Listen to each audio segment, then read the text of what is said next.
Hello guys, welcome to Pyramid Motorcycle Accessories. I have a brand new BMW R1300 GS in front of me today, and we're going to be taking a close look at the Puig touring screen that's available for this bike right now. We're going to be fitting it to the bike, and I'll be telling you all possible details that you'll want to know about the screen so you can decide if it is right for you. Let's get into it.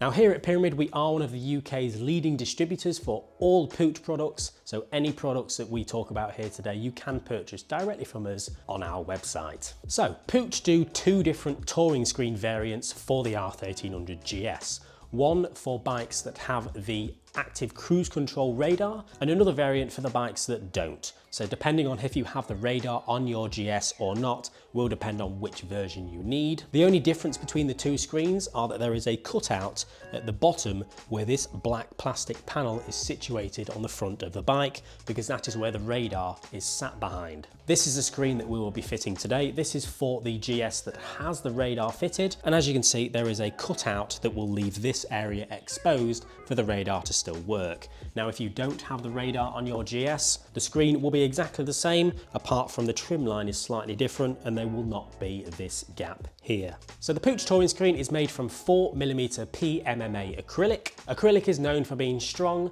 lightweight and a shatterproof alternative to glass. Being made out of acrylic, it will come with other benefits such as having a very high resistance to UV light and weathering. The screen itself also has rounded edges, which gives it not only a great feel, but it also means it does comply with all of the German technical inspection regulations. There are also three tints available as well: clear, light smoke and dark smoke. Obviously, the darker the tint, the harder it is to see through. The one here in particular is the clear version. Clear, light smoke and dark smoke is available on both the non-radar and the with radar version of the screen.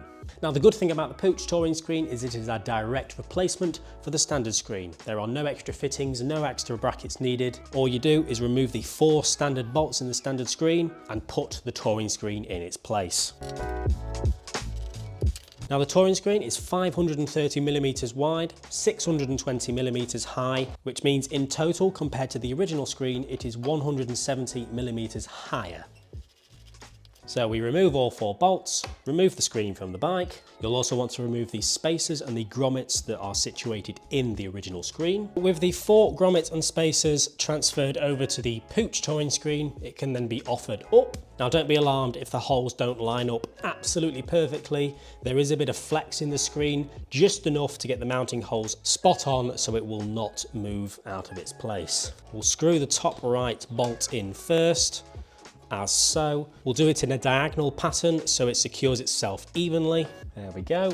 Now we'll do this one, like so. And now the last one. Once they're all hand tight, you can tighten them properly in a diagonal pattern again, and there we go. That is everything that you do to fit the Puig touring screen. Simple as that. It's a little easier to see the difference between this and the non-radar version screen. The trim line is essentially different on each screen. Now with the Puig screen fitted, you can still use the height adjustment, and it gives it a really high point, to the point where the Puig touring screen on the lowest setting is already much higher than the standard screen on the highest setting. Now if we take a look at the aerodynamic test that Puig did comparing the standard screen to the touring screen we've just fitted, we can see that the total amount of pressure that is dissipated from using the Puig touring screen is up to 2 kilograms, which is very noticeable as a rider. You can see from the visual on screen that the amount of airflow hitting the rider in the helmet is much less when using the Puig touring screen, even on the lowest setting. Now the touring screen can also be purchased with an included adjustable visor. The screen itself is exactly the same. The difference is it includes an adjustable visor that clips onto the top of the touring screen, just in case the touring screen is still not high enough on the highest setting. If you're really tall or you just want extra height, the adjustable visor will allow that to be possible. Either way, with or without the visor, the touring screen is a great upgrade to any R1300 GS. Eliminates the wind noise, eliminates the wind hitting the rider in the helmet. It's a great addition. There are lots more R1300 GS products available by Puig. Here at Pyramid, we are developing products for it in-house. We have already finished the extender fender that is available right now. We have many more products in the works right now, such as a splash plate, a hugger, a spray guard extension, a shock shield, an extender fender extra, and there is a lot more. If you have any questions about this or any other R1300 GS products, pop it down in the comment section below and we'll be sure to answer. Cheers guys.